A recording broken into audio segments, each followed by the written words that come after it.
Good morning. Welcome, everybody. This is very exciting.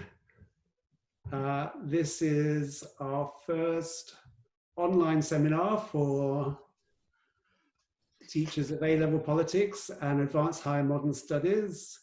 And we're delighted we could have up to 500 people in the room today. And we're especially delighted that we've got teachers from all 4 nations and a few nations even beyond. So a warm welcome to all of you.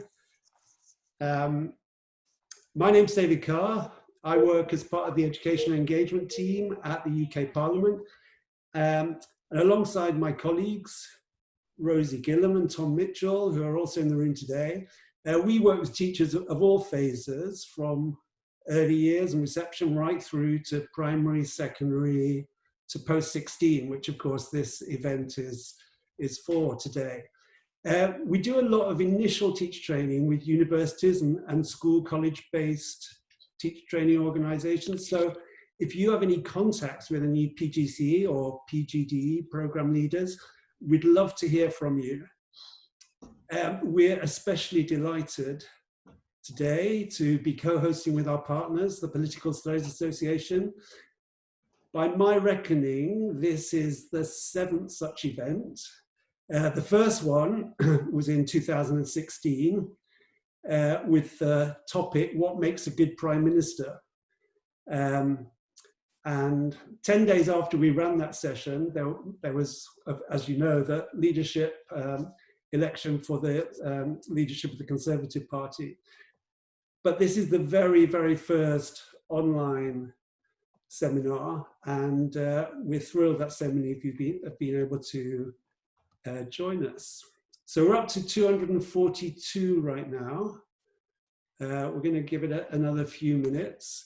Just a reminder to mute your mics if you're not speaking. And you may want to stop your video unless you're speaking, but it's entirely up to you.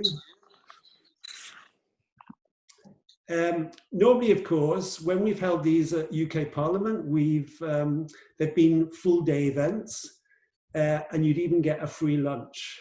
No such luck today, I'm afraid. But of course, what we lack in the dietary sense, we hope we'll make up for with some stimulating discussion and even some nourishing debate during the Q&A. So it's slowly going up. So I think to tell you more about the first of our esteemed guests, I'm now going to hand over to Dr. Rose Gann, who's Head of Politics and International Relations at Nottingham Trent University, and is also the elected trustee of the Political Studies Association. So over to you, Rose. Thank you, David, and a very, very warm welcome to all of you joining us this morning. It is quite amazing to see the numbers going up. It's lovely to see so many teachers here, and a big hello to all teachers and colleagues who are joining us. Before we begin with our first talk, I'd like to say a little bit about the Political Studies Association, just to brief you on what we do and what our key aims are. The Political Studies Association is a registered charity set up with the aim of promoting the development of political studies and encouraging education and learning in government and politics. So as an association, we seek to support all sorts of different groups of people and individuals involved in teaching and studying politics across the whole of the UK. We support academics, we support researchers, we support students, and of course, we like to support teachers of politics and advanced modern studies in secondary schools and in sixth forms. So teachers are one of our key constituencies for us as an association. Often you provide us with the first opportunity for young people to study politics. So you have a critical role to play in developing the enthusiasm for the subject and passing on that interest and enthusiasm for what is a fascinating area of study. We've been co-hosting these seminars with the Parliamentary Education Service for some years now, as David has just said. This is one of many different events and activities that we put on for teachers. So if you're interested in finding out more about the Political Studies Association, or if you'd like to find out more about what our teachers members package involves, because we offer a specific membership for teachers, then please look at your chat box, and I think fairly shortly one of my colleagues from the PSA will put up the details about our membership and what sort of is you can be involved in if you want to sign up and join. So that's a little bit about us as the Political Studies Association. Clearly we're here today to look at a fascinating topic, to look at our seminar on parliamentary scrutiny, challenges and choices. Over the last 12 months, we've seen Parliament prorogued. We've also more recently seen Parliament working in a very different way due to the coronavirus lockdown measures. And surely then it's a really timely topic to explore the ways in which Parliament is able to continue one of its most important roles, which is to examine and to investigate and at times challenge government policies and action. So to scrutinise government is clearly one of the prime roles for our Parliament.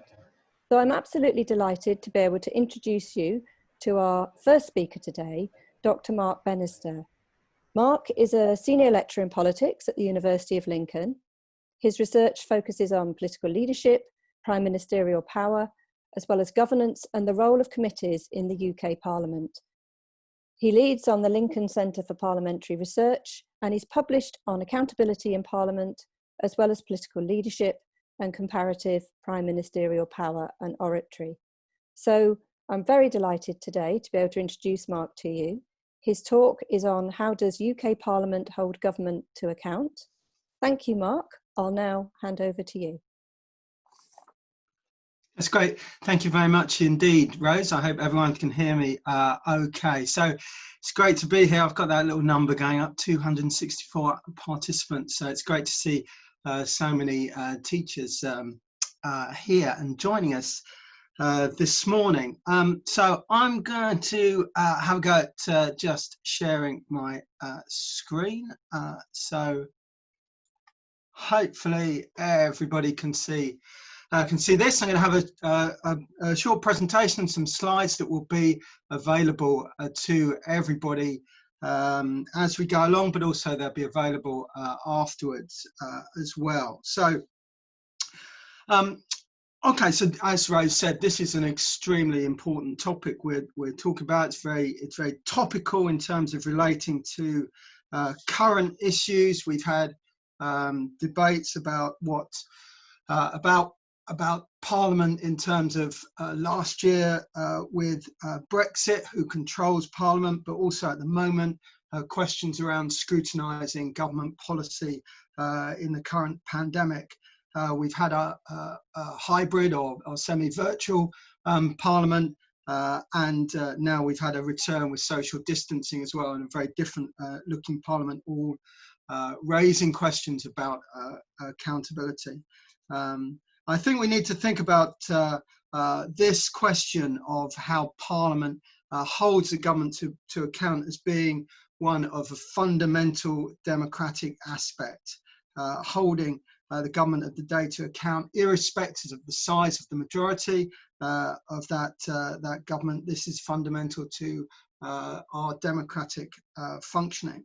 So we're going to think about how well Parliament perhaps performs this function. But before I go on to that, I'd just like to tell you a little bit more about myself and where I come from, and sort of what I've been involved in. I think Rose hinted at some of this. So I'm a lecturer in politics at Lincoln. I was previously at Canterbury, Christchurch University. I've established the Lincoln Centre for Parliamentary Research recently, but also I was an academic fellow in Parliament for 3 years. So I spent 3 years researching in Parliament, being sort of allowed to wander around with a pass to work with committees and to work with the Speaker for a while as well. So I could see and understand Parliament a little bit more from the inside. And you can see there's a picture of me in action there, giving evidence to Select Committee, which was the Political and Constitutional Reform Committee, which is no longer in existence. But there I was giving evidence on the powers of of the Prime Minister. At that time, investigation into prime ministerial power, a committee led by Graham Allen. And the other picture you see on your screen is the Liaison Committee, which I'll come on to a little bit later in a bit more detail. So there's Prime Minister Theresa May giving evidence to the Liaison Committee. And if you look very carefully, just underneath that, the pause symbol, you'll see me sitting there on the clerk's table. So I had access to the Liaison Committee, and I was able to observe these sessions. So I moved from thinking about prime ministerial leadership and prime ministerial power, which I've written on, to thinking about how does Parliament scrutinise the Prime Minister in these Liaison Committee sessions. And I was lucky enough to sit up on with the clerks, with the parliamentary staff, and observe those sessions from a very privileged position, being in the room when the Prime Minister is being held accountable by MPs.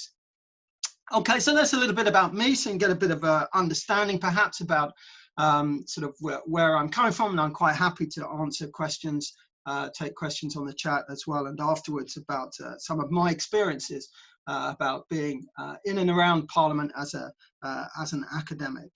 So I've mentioned accountability and scrutiny, and I think it's important before we go on to sort of differentiate a little bit between accountability and scrutiny. So we should think of accountability as very much the formal relationship. So ministers may have a formal relationship with Parliament. So that's on a much more sort of into a much more structured relationship. Scrutiny, however, is the tools or the activity in which we see accountability happening. So often the terms are used interchangeable, but we do sort of have a slightly different approach. We think of that accountability as being that formal relationship between Parliament and government through ministers, and a scrutiny is the function, because of course the press and others scrutinise, but it's to Parliament that the ministers are formally accountable and required to explain and be cross-examined. So a few questions to consider as we go along. I'm going to think about what accountability actually might look like, who is accountable as well, and who does the scrutiny, who scrutinises. I'm going to think a bit about executive dominance, because in the Westminster system, the executive, the government tends to dominate Parliament. So I'm going to think about why does that happen, and think about constraints on Parliament, on the executive as well, and then go into looking at what tools Parliament actually are used to scrutinise and to force accountability. And then I'm going to, when talking about tools, I'm going to focus very much on the Prime Minister and also those sessions with Liaison Committee. Okay, so first of all, what does accountability actually look like? Well, in terms of Parliament, I guess this wonderful picture from Boris Johnson's first appearance at Prime Minister's Questions is the sort of prism of accountability that we think of. You know, the most sort of famous mechanism of accountability, with a Prime Minister appearing in the House of Commons to take questions at the dispatch box for Prime Minister's Questions for half an hour or sometimes up to an hour. They're challenged by the opposition in a full House. We might also think about it as MPs challenging what turned about to be the unlawful prorogation of Parliament, and that was all over who controls the agenda. Is it Parliament that controls itself, or the executive? And so we might think of this as well as a form of accountability in terms of Parliament pushing its will, if you like, on the executive, which was then upheld, as we know, in the Supreme Court. We might also think that accountability could look like this. So this is a session of the Foreign Affairs Select Committee, the sort of work that goes on in Parliament that is in public, but but may get less media attention. So forensic type of questioning and cross-examination. So there are different scrutinisation aspects to Parliament. Accountability may take many different forms. So who does this? Who is actually formally accountable, and who does the scrutinising? So ministers are formally accountable to Parliament. So ministers will be responsible for their department, for what goes on in their department, and their policy are required to explain and answer questions on the floor of the House in regular question time, where they are challenged and scrutinised by the opposition parties. They will as well appear in front of select committees, are required to appear in front of select committees. So not only do opposition parties challenge and cross-examine on the floor of the House, then select committees also will be scrutinising and asking ministers to explain the actions of their departments, but also their own their own personal actions. So we have at the moment the interesting example whereby Jeremy Hunt, former Health Secretary, former Foreign Secretary, and also challenger for leader of the Conservative Party, is now chair of the Health and Social Care Select Committee, and is holding to account in that position the current Health Secretary, Matt Hancock. So you've got this dynamic that is not just about opposition challenging government, but also in Select Committee, the work of ministers being scrutinised by potentially former colleagues as well. So, so ministers are accountable, and a range of people then provide the scrutiny. Now, I referred to government dominating business, dominating Parliament, and being able to get its programme through as being a very important to way of thinking about our Westminster system. And so I wanted to look at this in a little bit more detail. So where does this come from? Well, one of the most famous standing orders in Parliament is Standing Order 14, which says, "Save as provided in this order, government business shall have precedence at every sitting." And this standing order is referred to a lot. So it is essentially prioritising government business, which gives you an idea that the sort of governments are elected, they get a majority, and then according to the standing order, they have precedence for getting their business through. So they control, the government controls the agenda on the floor of the House, except, and there are exceptions, so the opposition get 20 days in a parliamentary setting, 17 for the formal opposition, 3 for the second largest opposition party.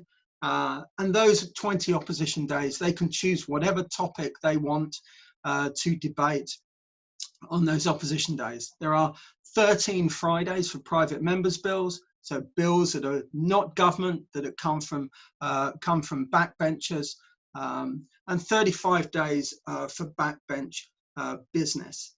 So backbenchers can put business forward that is debated in the House.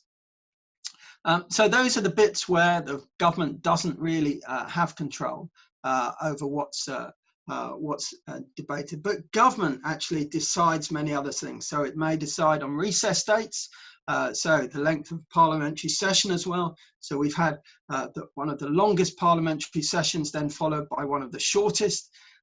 Government also decides on the timing of all government bills and general debates. Also, the government decides whether time is available to debate select committee reports. Those 20 opposition day debates that I mentioned earlier, well, the government decides when those are going to occur. Governments also can make statements to the House at any time too. So they can decide, right, we're making a statement today on the issue of the day. And every Thursday, it's changed under the current circumstances when business statement may be, but traditionally it's always been on a Thursday. A business statement will be made to the House. There's no vote, no opportunity to amend this. The government will set out its business. So governments do dominate business and control time, particularly managing business on the floor of the House. And this demonstrates, this is data from the Institute for Government, so covering a period of about a year from June 2017 to June 2018. You see that grey square of 470 hours of government time there, dominates time on the floor of the House. Other things, oral questions that are put, urgent questions, ministerial statements and so on, make up the rest of the time. So government controls time on the floor of the House, and that's one of the mechanisms that it has, and opposition parties and others have to try and hold the government accountable through other mechanisms. And there are constraints. And there are constraints on the floor of the House of Commons as well. So here's a couple of important examples here where opposition parties on the floor of the House of Commons have managed to scrutinise and hold government to account, so using a couple of tools to great effect, particularly last year during all the toing and froing over Brexit. So the first graph, again, this is Institute for Government data. So the number of urgent questions per sitting day that are asked. The data runs from 2007-8 session up to the 2019 sessions. And the different colour you'll see at the top of the sessions, that orange colour is those urgent questions relating to Brexit issues. But what we can see is there's been a substantial rise in urgent questions. So urgent questions are questions that may be put in by the opposition or an MP that is accepted by the Speaker for debate, and means a minister has to come to the House to answer questions and have a short debate. So it's a means of forcing the government to explain its actions, force it to be accountable to the House. This very much, this wasn't a structural change, but more of a behavioural change, whereby the Speaker of the House, John Bercow, accepted more and more urgent questions, and we see that rise. Ministers were never particularly happy about having to come to the House and answer questions, and this behavioural change seems to have carried on under Speaker Lindsay Hoyle. So this is an important scrutiny tool that MPs have used. Then the other chart shows us the number of emergency debates that have dramatically increased as well. So in a similar way, MPs can use standing orders to force an emergency debate. Slightly different from answering an urgent question, but it forces a debate on a topical issue. We've seen that Brexit was very much the driver there.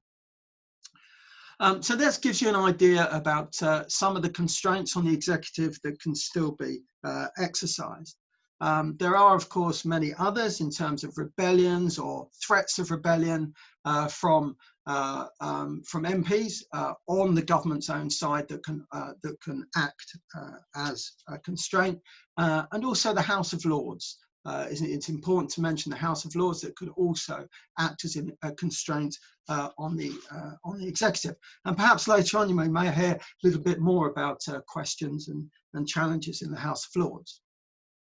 So moving away from the floor of the House of Commons, what happens in the chamber, to select committees, which I've mentioned several times. Now, we've just been sort of recently last year celebrating the 40 years of select committees. And this has been a great success for Parliament, that you have a strong committee system, select committees that look at departments, look at ministers' role, and less at legislation. Public bill committees look at legislation, whereas select committees can instigate their own inquiries. They are much more autonomous.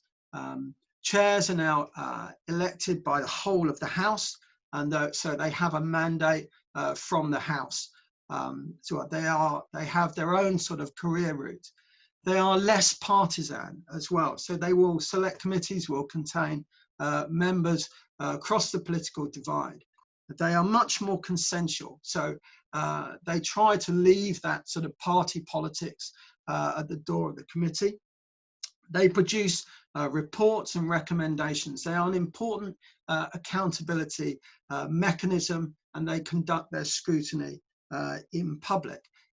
They may collect evidence from the public, and they have been much more active in engaging public in giving evidence. So organisations, but also members of the public may give evidence, but also committees like the Health and Social Care Committee have been involved in activities such as citizens' assemblies to gather evidence from the general public. We've also had things like the Banking Commission in 2012 as well, which had a wider public accountability role, not just about holding ministers to account, but also doing accountability work and scrutinising from outside, looking at outside government. We've also had inquiries such as those into the collapse of BHS, and we're getting more. There were many inquiries on aspects of Brexit, and we're now getting a range of inquiries looking at the current pandemic and the government's response to it as well. So select committees have been a really important part of the architecture in the House of Commons, in particular in terms of being able to force ministers to explain their action and explain policy. Ministers appear regularly before select committees, but what about prime ministers, which has been one of the focuses of my own research? Who actually holds the prime minister to account? And does the Prime Minister always manage to dominate Parliament, particularly when they have a majority, where the government holds a majority? So there are cases where MPs on the floor of the House can hold the Prime Minister to account. The Prime Ministers do not always get their way. So a couple of examples here. So going back to August 2013, when David Cameron lost a vote, even though he was holding a majority in the House against military action in Syria, when 30 Conservatives joined with the opposition to vote down military action. So more recently, we've had in 2019 prime ministers losing successive votes on the floor of the House. And so Boris Johnson, prior to the December election, lost multiple votes, but so did Theresa May before him. So pressure from backbenchers, pressure from the numbers, prime ministers can lose votes and do not always dominate in the House. And this sometimes can happen even with a majority. They have to maintain the consent of the House of Commons. But of course, the sort of well-known is Prime Minister's questions I mentioned earlier. So that where Prime Ministers are held to account or appear to be held to account. So first of all, how does Prime Minister's questions actually work? Well, it's actually, in parliamentary terms, Prime Minister's questions is a fairly new mechanism. So it's only from 1961 that we first saw Prime Minister's questions. Later, it was televised as well, which really raised the profile. Tony Blair in 1997 shifted from twice a week to once a week. So it was, he didn't want to prepare for Prime Minister's questions twice a week. It's much easier as Prime Minister to prepare for an appearance once a week, even if appearing for the same time. So technically this is called questions to the Prime Minister, where the Prime Minister lists their engagement. At the moment it's 12 o'clock, as we know, every Wednesday. Lasts for 30 minutes, but maybe longer. The former Speaker, John Bercow, let the sessions go on for a considerable amount of time, sometimes up to an hour, calling all MPs who were listed. MPs are chosen by something called the shuffle. The Thursday before, 15 MPs are randomly chosen. There are often bobbing MPs that get picked by the Speaker. They may have indicated to the Speaker that they have a particular reason to come in, and the Speaker may call them. Questions tend to be asked in order, and the Leader of the Opposition gets 6 goes. The next opposition party gets 2 goes.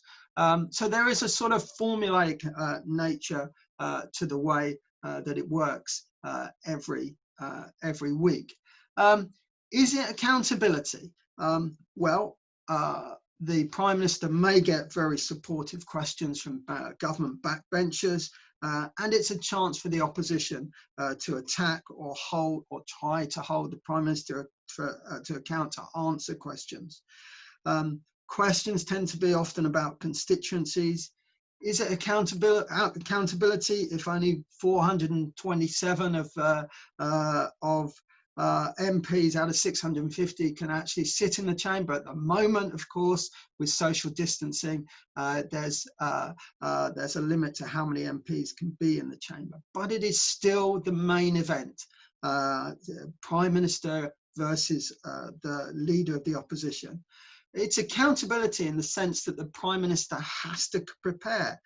He needs to be briefed across all departments, needs to anticipate what questions the opposition is likely to ask. So behind the scenes, there is a sense of accountability going on because policy needs to be explained. And we've seen the exchanges recently between Keir Starmer and Boris Johnson have been very much relating to policy without some of the political theatre that we're used to with Prime Minister questions, Prime Ministerial questions.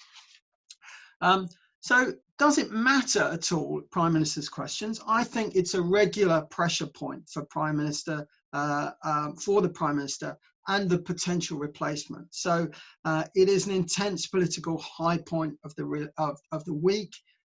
It can release the sort of the political tension, the valve of politics. You get clips in TV as well. And it is a chance for MPs to question the Prime Minister in the chamber. And we've seen some policy shifts with recent Prime Ministerial questions. So there is a sense that this matters, and it's an explanation of policy as well, even though it is very much a theatrical exchange. Prime Ministers themselves are never too keen on it. David Cameron was pledged to change the way we behave at Prime Minister's questions. It was Punch and Judy politics, Westminster name calling, and backbiting. So he was but then when he was there at the dispatch box, he was seemingly quite keen to carry on with the theatre. Tony Blair as well was said in his autobiography how difficult he felt Prime Minister's questions was. And one of the interesting things is that when we go back to a full chamber at Prime Minister's questions, will we see a return to that political theatre? Or will we still have that forensic questioning, that change of exchange that we've had more recently? Okay, moving on from Prime Minister's questions, I'd like to focus on something I've been involved in researching that I've referred to several times, the Liaison Committee. So the Liaison Committee is like a super committee of select committee chairs. And there are 37 select committee chairs who all sit on the Liaison Committee. And since 2002, this committee has questioned the Prime Minister. So Tony Blair was the first to appear before Liaison Committee, and he agreed to appear before the committee once a year, and on the basis that he thought it meant that he could be more visible, explain policy, but also would mean that he wouldn't have to appear before any other select committee. By convention, Prime Ministers have not appeared in front of select committees. So since then, we've had 5 Prime Ministers, 38 sessions. So this is a reasonably new form of prime ministerial accountability, but it's only 2 or 3 times a year. It is much more forensic. We now have only 14 MPs sitting around the table questioning the Prime Minister. And 2 weeks ago, we had Boris Johnson having his first appearance in front of the Liaison Committee. It was a hybrid or a virtual session, and there he was challenged on a lot of policy issues around the pandemic. So, and this caught quite a lot of media attention. It is much less partisan, and each of the MPs questioning the Prime Minister, they'll have a particular area of expertise based on their committee work. So it could be health and social care, or it could be foreign affairs, or wherever they happen to be, whichever committee they are there as chair of. So what can we learn from these sessions? Well, we can learn how well a Prime Minister actually knows their own brief, how well they know the policy. The Prime Minister was challenged on aspects of current policy in the last session. We can kind of find out a little bit more about potential policy development. So we could see some when likely relaxation of the current restrictions in the pandemic may happen, and what the impact of those may be.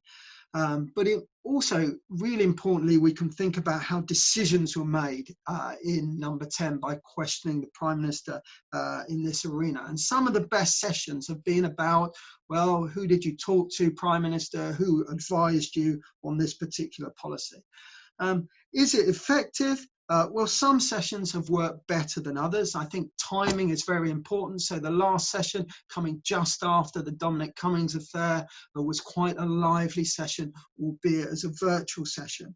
And other sessions have worked less well, but often it depends on timing. And bear in mind that these sessions are only 2 or 3 times a year. Then they're not frequent enough to really hit the timing that would put a Prime Minister constantly on the spot. And it was interesting at the end of the last session that the Prime Minister made no commitment to appear again soon. But these evidence sessions that the Prime Minister has with the Liaison Committee is something that's not really comparable with other countries. This formalised questioning of a Prime Minister by a group of senior MPs. So in Scotland, there is the conveners group, for instance, that meets now 2 times a year, questions the First Minister, but that's more broadly on the legislative programme rather than concentrating on a single theme. And these have only happened since 2013 in Scotland. So it's important to think of liaison committee sessions with the Prime Minister as a form of forcing the Prime Minister to be accountable. So I'm happy to take further questions and on how the liaison committee operates, but maybe just to summarise a few things and to bring the session to a close before we move on to the next one. The executive still holds sway and still dominates. It dominates policy making, it controls the agenda, so it controls the legislative agenda, but also controls, very importantly, time, especially on the floor of the House. Parliament can be assertive, but largely this is a sort of delaying or think again type action. So it can say, okay, maybe your government, you want to think again about this. It has limited, or it doesn't really have any sanctions on ministers. It cannot force a minister to resign, but it can put pressure on a minister. So opposition parties and sometimes backbenchers can put pressure on. So it asks for explanations and cross-examination can add to pressure. In terms of the Prime Minister, Prime Minister doesn't always dominate. The Prime Minister may appear to be in a dominant position, being the head of the largest party with a majority, but there are cases that the Prime Minister may not always dominate. Cabinet colleagues may disagree. Parliament may be able to assert itself and put a Prime Minister on the spot. The Prime Minister is scrutinised by Parliament, Prime Minister's questions, statements to the House, although we've only had one Prime Ministerial statement to the House on the current pandemic, it's worth noting, but also liaison committee appearances. But sometimes this is not always effective scrutiny. The Parliament has successes with the select committee scrutiny, but sometimes this isn't always effective scrutiny. So we've seen stronger select committees, liaison committee, growth of urgent questions, but the government still control the time and control the control agenda. So it's a delicate balancing act. So on my last slide, I've just had a list of reading for those who are interested. Some of these are academic articles and others, and I'm happy to circulate a list of other resources to do with Prime Minister and other areas. So thank you very much for listening, and I'm happy to take any questions.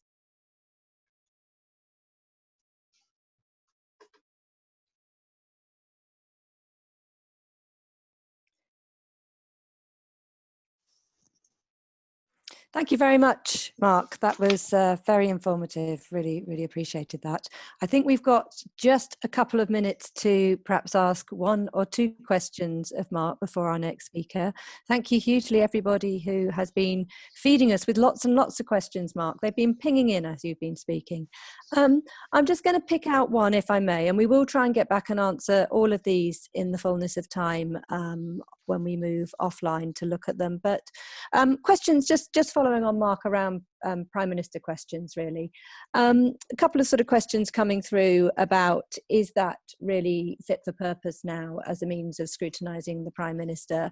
It tends to be a very sort of theatrical event, and does it actually do the job of scrutinising the Prime Minister?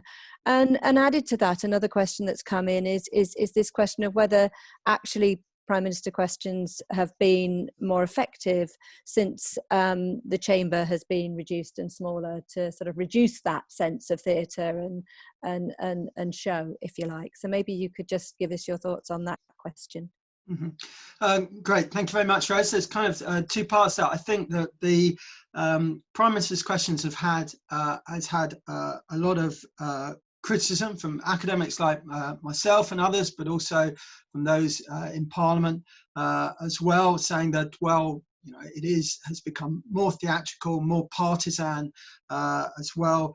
That the Prime Minister often doesn't answer questions. So I think these are valid criticisms of Prime Minister's questions, but I think bearing in mind that Prime Ministers, so from Tony Blair onwards, would attend 95% of Prime Minister's questions. The fact that this mechanism happens every week and the Prime Minister does attend, unless they have official engagements or any other legitimate reasons, Prime Ministers do tend to appear. It forces the Prime Minister into the chamber every week. And that's an important scrutiny mechanism. I think the second question is a really interesting question about thinking, is this a better form of scrutiny that we have now without the noise in the chamber, without a crowded chamber there, either behind the leader of the opposition or behind the Prime Minister. So we get a better understanding of the brief. And one of my colleagues pointed out to me that usually you have the Prime Minister's private secretary, parliamentary private secretary, sitting behind, passing some notes occasionally. Prime Minister is there, a little bit more exposed now and has to think on their feet a little bit more. So I think we're seeing a better quality of scrutiny that's going on at the moment. Whether we return to the old style Prime Minister questions, we'll have to see. But I think at the moment we are seeing a better form of scrutiny that is much more forensic, that is asking questions that the public would like to know from the opposition, and the Prime Minister is being forced to answer those questions. Thank you very much, Mark. I think we've now reached the point where we need to move to our second speaker, so I will hand back over to David. Thank you, Rose, and thank you again, Mark.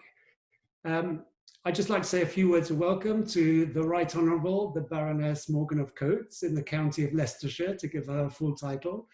Nicky Morgan was first elected as MP for the marginal seat of Loughborough in 2010. Following stints in the Treasury, she was appointed Secretary of State for Education and Minister for Women and Equalities in 2014. When Theresa May became Prime Minister in 2016, Nicky returned to the backbenchers and was elected by her fellow MPs to be chair of the Treasury Select Committee for 2 years, from 2017 to 2019. And then she returned to the Cabinet in Boris Johnson's administration as Digital, Culture, Media and Sport Secretary of State. So uniquely, I think, Nicky has therefore experienced parliamentary scrutiny from both sides of the table, in both the House of Commons and more recently, of course, in the House of Lords. And I'd just like to say she's been a huge supporter of the education and engagement team at Parliament throughout her time as a member. And I'm delighted she's kindly agreed to join us today. So over to you, Nicky. Well, thank you very much indeed, David. Thank you to everybody. It's a pleasure to be here. And I'm delighted that the education engagement team is doing online virtual events, because I think it is so important in terms of explaining how Parliament works. And it is extraordinary to see that wonderful new education centre that some of you might have visited lying empty at the moment, and hopefully it will be full again of excited pupils and teachers and staff at some point in the future.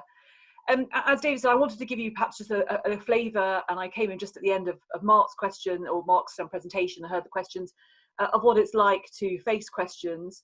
As David said, I've done it in both Houses of Parliament, which I suspect is probably quite unique. And in fact, it was only in the last few years that the standing orders of the House of Lords were changed so that there was specific ministerial questions if there was a Secretary of State sitting in the House of Lords. There have been a few, but obviously not many. And I have done questions obviously as a backbench member of Parliament, as a junior minister, as a Secretary of State, and also as a select committee chair. I've participated most recently in virtual proceedings in the House of Lords, watched what's going on in the House of Commons. And I think that questions are a really important part of the scrutiny role of members of Parliament, of ministers.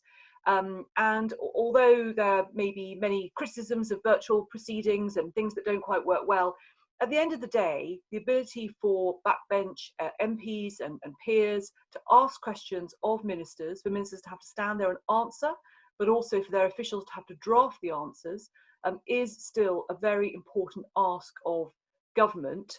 And I'm glad that it is very much continuing. In terms of questions, I mean, the honest truth is who gets most out of questions? And I think the reality is what you want as a minister is for your question time to be as unnewsworthy as possible, unless there is a specific announcement that you are looking to get out. And obviously for the Member of Parliament, I'll concentrate on the Commons, for them, asking the question, obviously, whether it can be very much constituency based or perhaps national. In a way, I think the questioner gets more out of it. And particularly if it's constituency based, it's often a really, really good example or way for an MP to raise a local matter on a national stage. And you can often spot, we would often joke, the press release question where somebody has been mentioned. So my first question to Prime Minister David Cameron when I was first elected was about Loughborough University and the student union and how much they had raised in their RAG events that year, over £1 million.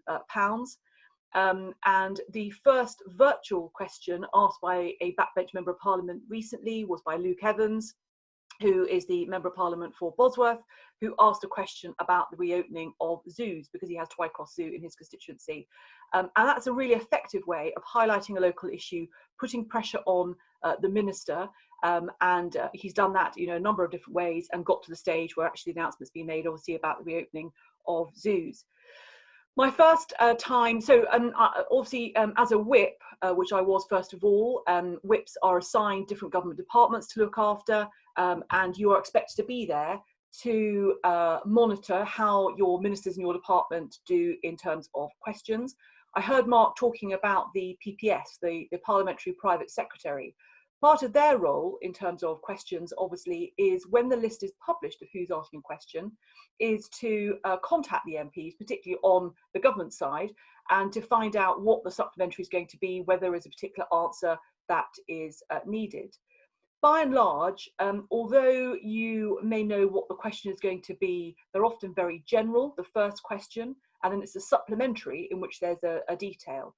And actually, on either side of the House, government or opposition, if it's a local issue on which you need a specific answer from the minister, then you probably would share what the question is going to be to make sure you get a helpful answer. And that would be the same with Prime Minister's questions. But obviously, if it's perhaps an issue where you don't want to alert the minister to what you're going to say, then you won't share that information. So ministers will not know, usually, what the supplementary question is going to be. But you can often guess, and sometimes you might see that there's a theme emerging in a particular question time. And actually, questions are also a very important part of getting a sense of what MPs are most interested in, or perhaps if it's pre a big event like a budget, you get a sense of what MPs and therefore constituents are looking for. So, for example, when I was doing DCMS questions, obviously lots of questions about broadband and connectivity in constituencies, a real sense that actually that's an important issue, it's coming up on the doorsteps, coming up in surgeries, and people are asking for more funding and investment. It might be the same about a particular rumour about a tax rise, for example, if you're in the Treasury, so things like fuel duty. And it's a very effective way of MPs starting and running and continuing campaigns on issues that they are particularly focused on. I've also asked questions, as a chair of a select committee. By convention, the speaker will always find a way to get the chair of the select committee into a question time, even if their name's not on the order paper. And as you probably know, what will happen is that the speaker, obviously there'll be the question asked by the MP, they'll then ask a supplementary, and then the speaker, people will stand, and that's what virtual proceedings obviously have made impossible, that's why it's all much more scripted, but normally the MPs would stand and would try to intervene on the back of, it's got to be related to the question, but as you all also know, MPs can be very inventive as to what is related, you know, you can find a way to bring in broadband connectivity in the northeast, even if the original question was about mobile phone connectivity in Wales, for example. There's always an opportunity to do that.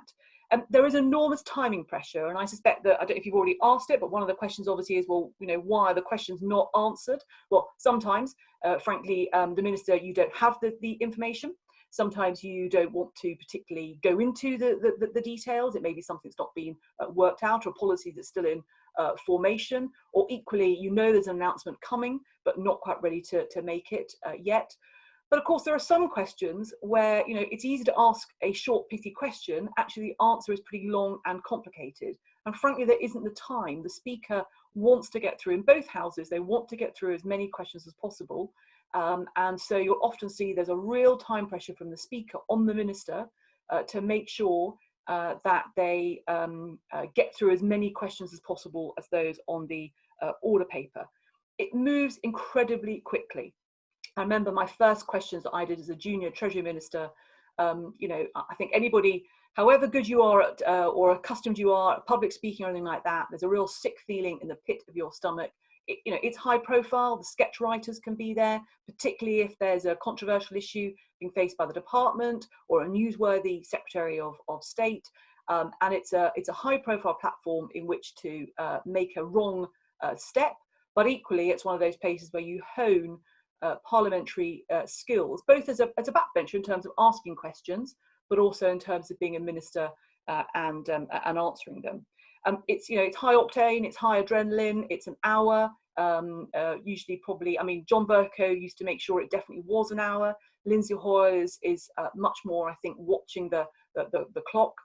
But you know, you want to make sure that you get in as much as possible.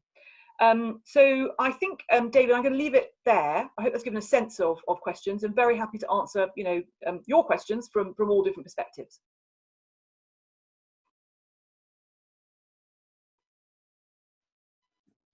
Thanks, Nicky. And I think Rose is going to be passing some questions to both. Yes, I am indeed back. Sorry, there was a short delay there for my technology to arrive at the same time as me, but I think I've arrived now. So thank you very much, Baroness Morgan, for that really interesting account of the way in which Parliament works. There have been questions flicking up now on my screen in various places, and I guess I'm just trying to look through. One question that's quite an interesting one from a sort of local practitioner sense that's come through is how much advice and support do MPs actually get when they're thinking about raising a question, and how do they start thinking of crafting that, and who advises them on the best way of doing that? Question to Baroness Morgan. Well, I think it's an overall, the system of induction to being an MP has got better. But being working in Westminster as an MP is the strangest working environment I think anyone can ever be in. Not only complete lack of job security, there is no employment contract, and there is no training. So I'd been involved in politics for 20 years as a volunteer before I was elected, and I arrived on my first day in Parliament, and I was given a laptop and a pass and told, good luck, there you are. And in terms of, there was some induction by some of the whips. That's more in terms of, you know, things. This is how you do not appear on the front page of a newspaper anytime soon. But there was a little bit of asking questions, but not much. It's trial and error, basically. And it's watching experienced members of Parliament, those who do it well and those who don't.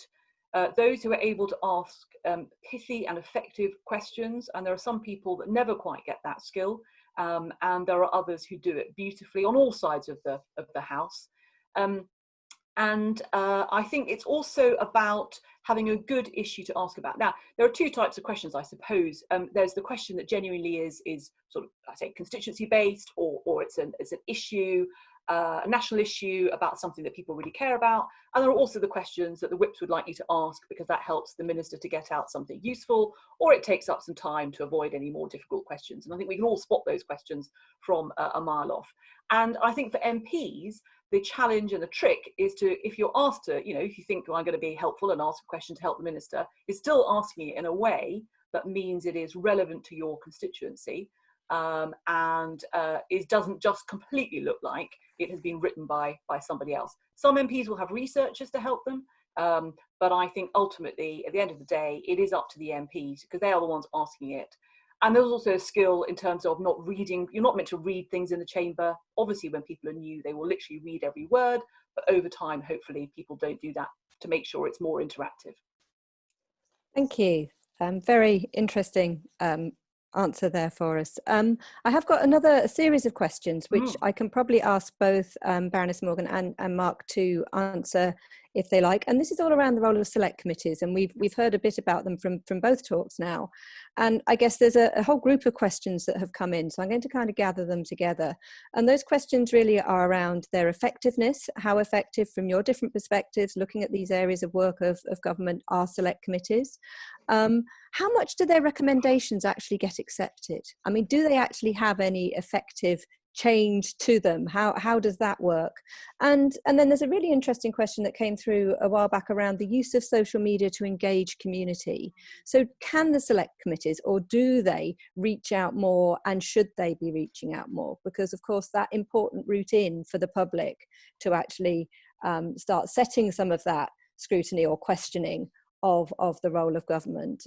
What is the way in there for the public? So maybe, I don't know who would like to, Baroness Morgan, would you like to start off, and then we'll hand over to Mark? And yeah, sure. I think select committees are, well, obviously they're all different, and some of them are, as you will know, more internally facing to the House of Commons. Some of them have got very particular, so the Intelligence Security Committee has got a very particular role. But speaking of my experience on the Treasury Select Committee, and I think select committees are a critical part of democracy in this country. They're most effective in a way when they're dealing with an immediate issue. So the current crisis being one whereby Jeremy Hunt is getting people, and Greg Clark as well, Science Technology Committee, getting people in front of them. Could also be the Treasury Select Committee, the Bank of England, for example, to ask them questions of things that are happening now and to get people's perspectives. The longer reports that happen, they are important, and often their effectiveness, it depends on, again, how the recommendations are drafted, but actually things do get picked up. And I was staggered once to listen to a party conference speech by Theresa May, and she picked up on something we'd recommended about a housing account run by local authorities, and I hadn't even registered that it had registered with government, really. So things do get picked up. One of the challenges of select committees is returning to their reports. It's really easy, and I tried when I was doing it to go back to things we had said to make sure that because government will publish a response. Frankly, they don't have to accept things. They can, or they, it can be very high level. So to keep going back, and of course, it's not just about government; it's about other bodies as well. For example, finally, in terms of social media, we did try in the select committee, Treasury Select Committee, to use social media more. We found it particularly effective on things like, for example, when we were doing the investigation into TSB Bank, and they had big IT problems, and we had evidence from the chief executive. We had customers literally messaging us, telling us what was going on, and we were able to, we had somebody in the committee, a member of staff, who was able to relay what they were picking up on Twitter and get it into our questions. And also we have done that in terms of asking people to contribute evidence. I'm sure there's more that could be done. It tends to be very Twitter focused as opposed to other things, but I think select committees are embracing that more and more. thank you. Mark? Yeah, thank you. Yeah, this is a really interesting point about how effective select committees may be, and I agree. There's two ways of looking at this, because I guess there is there are the evidence sessions. So we can think of high-profile sessions and where ministers are put on the spot by select committees that can be extremely timely as well. So to deal with an issue that may be in the news, that is in the public interest. But then there's the reports and the recommendations, and how much government really takes on board some of those. So there has been quite a lot of work to say that government are generally very slow to respond to select committee reports. They're required to respond, but they're often takes a long time to report. And sometimes select committees themselves have moved on to the next inquiry and so on, and often are not so joined up in terms of following through. So it depends on what you think is effective. Effectiveness may be simply bringing people in front of a committee. Could be the Bank of England. It could be senior ministers. It could be senior civil servants as well. But sometimes to explain a policy at the moment. So it is important to think about the different aspects of the work that select committees do and the profile that they have.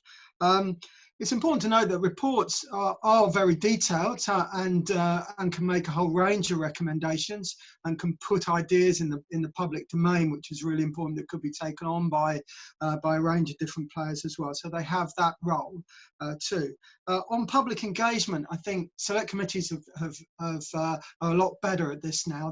There's a whole agenda of public engagement, and so whether it's setting up citizens' assemblies or whether it's having sessions taking sessions out of Westminster. Obviously, we have virtual sessions now, but there could be travelling to have sessions in different parts of the country and engaging in a different way with the public. Public encouraged to give evidence too. So finding different ways for the public to engage as a route into Parliament has been very much something that select committees have been focusing on recently. Thank you. Another question that's sort of come around in various forms as we've gone through both talks is all around the role of the Speaker. Yes. And how effective is that role? Has that role become stronger, less strong? We've seen a lot of activity around sort of discussions around agenda setting, around who has time to put forward questions and how those are chosen in the House of Commons. So again, maybe we could turn to both our speakers and ask them to just share their views and thoughts on these areas for us. I think, I mean, in John Bercow and Lindsay Hoyle, who the two, Lindsay had, we just taken over Speaker just before I left Parliament, but obviously he was Deputy Speaker. I think you've got two examples of two very different styles, which I think is good. And I get the impression that every Speaker stamped their own personal style on Parliament. The Speaker is extraordinarily powerful. In terms of who they call, not so much, well, I suppose it is in questions, because obviously there'll be a list of people who are going to ask questions about the supplementaries. In my experience, the speakers do try to be as fair as possible in terms of balancing the MPs they call, experience, where they represent, the roles they do, experiences, and all the rest of it. They won't always get it right. Lindsay has gone back, I think, to not calling everybody in a statement, whereas John used to make statements go on for quite a long time. And I think Lindsay was elected, and there was a real, when they all stood for election after John Bercow stood down, they all pledged to do things quite differently. So I think there was a feeling that actually the Speaker had inserted himself too much into Parliament. But then we lived through an extraordinary period from 2016 to 2019. You know, I think it is a very important role, and they take it very seriously. The challenge of the Speaker actually is not so much in the chamber, which of course is the bit that we all see. It's how they run the House of Commons in terms of HR practices and the culture created and everything else. And we know that is a much bigger and I think almost it's a tougher nut to crack than managing members of Parliament in front of the TV cameras. I think just pick up on that that final point. I think speakers have three roles, and there's a kind of fourth, slightly minor role, but three roles. So firstly, there's the procedural role, which is the visible role that we see the Speaker in the House, keeping order, calling members, and dealing with procedural issues, interpreting procedure on the floor of the House. Then there's the governance role, which is just referred to. And this is a really important role, but we don't really see that much of it in terms of the Speaker chairs the House of Commons Commission, and so has a really important responsibility in the way that the House of Commons is actually organised and managed. And this is a huge village there that and the Speaker has an important role there. And there's a third role, which is the external face. So when we look at think about the House of Commons, often it could be an educational face as well, visiting schools and so on, explaining the role of Parliament more widely. Now there's a fourth role, which the Speaker also has a constituency as well that has some responsibility for. But I think the three key roles around procedure, governance, and that external face make the Speaker a really important player in the Commons. But it is all about relations as well. So the Speaker may have a very large office and so on, and maybe an important traditional role, but they have to build relations between across parties, but also with minor parties as well. Have to stand up for backbenchers' rights, speaking rights, but also has to make sure that the House of Commons is governed correctly as well. It's a credible institution too. And so we've seen recently over the debate over voting and the return to or normalising Parliament as much that we've had this balancing act between what the Speaker thinks is safe and correct within the Commons and the Leader of the House wishing to move away from a hybrid Parliament. So the Speaker has that responsibility for safety of members, staff in the House as well, but ultimately it's a balancing act with the Leader of the House. And I noticed one of the questions we had was about what's happened to the House Business Committee. So there's no sense that you have a multi-party committee in the House that can advise on matters of governance, perhaps, and arrangements in the House. It's left to the Leader of the House and the Speaker trying to work out what might be best for the House. Thank you. Slightly different tack, just scrolling through some more of the questions, and thank you very much, everybody. They're coming in their numbers. Baroness Morgan, there's a question here that just struck me as an interesting one to hear about from your sort of personal experiences and perspectives about balancing portfolio commitments with constituency business, and how do you enable, which sort of feeds into that whole, how do you get the right priority to get the things that need to be put forward, and how much of attention have you found that? Attention any jobs I've done in the sense that I've had to make a decision as a minister, which I know is opposed or detrimental to the constituency. I suppose the obvious one would be being Transport Secretary and also representing a constituency under the flight path of Heathrow, for example. And we know that there are people, that's obviously a challenge. But I think I always found it amusing that people, often in the press, object to MPs having second jobs. And the ultimate second job you can have is to be a minister, because frankly, particularly depending on the department you're in, what's going on at the time, I'm sure the ministers would say this at the current situation, you are so busy being a minister that actually trying to juggle that with being a constituency MP, it is possible. And I think it's very important actually that we do have, including the Prime Minister, somebody who should be doing constituency surgeries as well. And I remember talking to David Cameron about this and said, how do you go from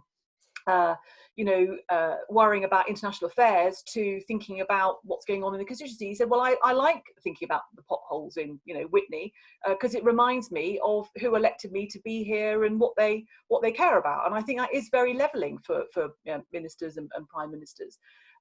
But you have to often, as you get promoted, you get a bigger job. You have to have the right staff around you who can obviously help to deal with a lot of constituency queries. I think I was very unusual in terms I handled my inbox myself as a constituency MP. So I wanted to see what people locally were sending to me about things they cared about or wanted help with, even though obviously I would then ask members of staff to actually do a lot of the day-to-day and the detailed work. And I signed all my letters myself. again, so I knew what people were saying. Thank you.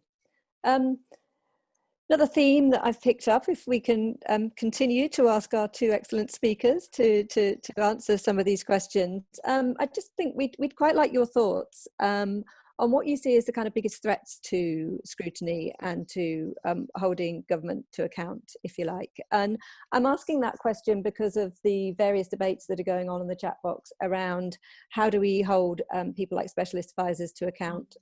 How do we actually manage the kind of situations that we've seen recently where specialist advisors have done things that were really quite unusual in our normal processes? So sort of a general question and then something a little bit more specific there. So what in your view, from your experiences, is the biggest threat that we face in terms of our parliamentary system for scrutiny?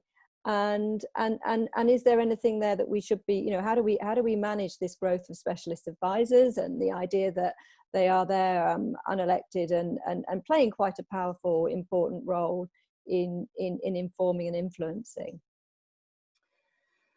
I mean, there's a number of different sides to that question. Just talking about special advisors, I mean, special advisors are absolutely critical in making the whole thing work. They're not the only parts of it, and what you want are people who are able, particularly, you only really get a special advisor if you're Secretary of State or obviously in Downing Street. And when you, as a minister, can't be in the department, they are vital in terms of being eyes and ears and making things happen and making the machine work. And some are more effective at that, obviously, than others. I mean, it's very clear in the ministerial code that ultimately it's the minister who is responsible for their behaviour. You know, as a minister employing special advisors, you have to occasionally remind them of that, or be reminded of it yourself. And I think, you know, in terms of, I was thinking about, you know, feeding into what affects the trust. I mean, I think the coverage of politics, and it's perhaps, you know, it's always, everyone always moans about, you know, what's being said about them and all the rest of it. But I think there is an obsession sometimes now with personalities as opposed to issues. I wouldn't believe that all special advisors are nearly as powerful as people like make them out to be, but they are often the people who the journalists are speaking to, not the ministers, and therefore they get sort of made more important in terms of the whole system. But you know, but clearly they have to be accountable, explain their behaviours. But it is ultimately it's the minister who is responsible very much for what they do. I think the biggest threat to democracy. I mean, it's very interesting that the whole issue about virtual proceedings is like so many other sectors. We have leapt forward in 10 weeks that what we thought about doing for 10 years probably. I still think there's a role, has to be a role for people going back to Westminster. I think it's very important. I think it's face-to-face contacts are very important. That's how it all works. I think the biggest threat though is it is about the culture of Westminster, it's the behaviour of MPs, elected officials and peers as well, in terms of undermining people's trust. I think if you ask most people, they would say that their own MP is doing a good job, particularly if they've had dealings with them or a friend or colleague or family has. But often there is a view that the whole of politics is not serving the country well. And I think if that continues, however, I also think that we have always loved to hate our politicians. And I always tell the story when I go and speak at schools about the fact that when the House of Commons burnt down in the mid-19th century, the good people of London stood on the opposite bank of the Thames and cheered. So, we shouldn't kid ourselves that people have always loved those in Westminster. But we can all do, as much as we can to make sure that people's trust in us is well placed. Thank you. That's a big question in what our biggest sort of threats are to parliamentary democracy at the moment. I think let's deal first with maybe special advisors. So we've seen a growth in special advisors. Prime ministers have appointed more special advisors. Time's gone on. There may be various reasons for that. So back to Tony Blair's day, you'd have a lot of attention around personalities there. Alistair Campbell in particular, and others, and a lot of attention over the power of those special advisors through to Dominic Cummings. Now, I think there's a very strong case for special advisors to be more accountable and to be scrutinised potentially by select committees. We have an individual who's a senior policy advisor at the moment for the Prime Minister, who has refused previously to appear before select committee, and that's rather worrying for the select committee system. And I think there is a strong case for special advisors to explain their actions in front of select committees, particularly when we're seeing it's more over issues than personalities and individuals, particularly as you see that special advisors may be involved in developing policy. We'd like to know, particularly those liaison committee sessions I referred to, said, well, who was involved in developing this policy? And we'd like, it's important for the functioning of democracy to get an idea of where certain ideas and policy may have come from. I think the other perhaps issue which is really important in terms of perhaps trust in Parliament as an institution is something that I mentioned in my talk, is about how government and the executive dominates time and dominates Parliament. So, for instance, we've had the Intelligence and Security Committee is not set up yet, it's not functioning yet. It requires government to set that up. Liaison Committee took an incredibly long time to be set up, and it was dependent on government to set that up. So I would be in favour to help build trust in Parliament, but also the institution as a whole, that Parliament had more control over time, over its ability to set up committees, and so therefore in governance issues had more control without having to get agreement from or be led by the government of the day. So we may have, for instance, the Restoration and Renewal Programme has now sort of been run into the sand. Parliament, the building itself needs to be rebuilt, needs to be restored, but Parliament can't agree, and that's largely because of many of the governance issues that are there between government, between MPs, but also the governance systems there. And a House Business Committee would help, but the ability for Parliament to manage its own affairs, I think, would really help to build trust as well, and to help that accountability and scrutiny function too. Thank you. I'm conscious of time. I've got a couple more questions that I'm lining up. If my speakers are still willing and able to continue with this, that would be great. I'm going to leave the more general question just to a minute. There's a more detailed question that's just come through from someone about going back to this effectiveness of PMQs, Prime Minister questions. Do you feel at the moment that the current effectiveness of PMQs is down to the social distancing and the changing format of them? Or is it more down to Keir Starmer's style in contrast to Corbyn's? I mean, I personally would say it's the latter. I think it's a very different opposition leader, without wishing to be in any way political, and I think it's a style of questioning at PMQs we haven't seen probably since, I'd have said, Ed Miliband and David Cameron, who were fairly evenly matched at not always, but most times, and it was a more effective thing. I think the fewer people change. The House of Commons is a funny old beast, and actually, you need, sometimes you can sense a mood in the House with lots of people there, and you can see whether a Prime Minister or a Minister has done enough to keep the House on both sides, answered the question or reassured. And I don't think it's possible to do that at the moment. So I think it is down to the questioning, the effectiveness of the questioning of the opposition. I think leaders of the opposition have a really challenging time in that it's only really at Prime Minister's questions that they can gain that, can demonstrate that they are a sort of a leader in waiting, or they have to demonstrate to their own side as well that they are a competent leader, that they're in charge of their brief. So that's that one opportunity that they have to potentially land some blows, but also to tease out in policy. I think At the moment, we're in a very strange situation in that we have the sort of questioning and sort of exchanges that many people have criticised Prime Minister's question and said, well, these are the sorts of exchanges we should be having.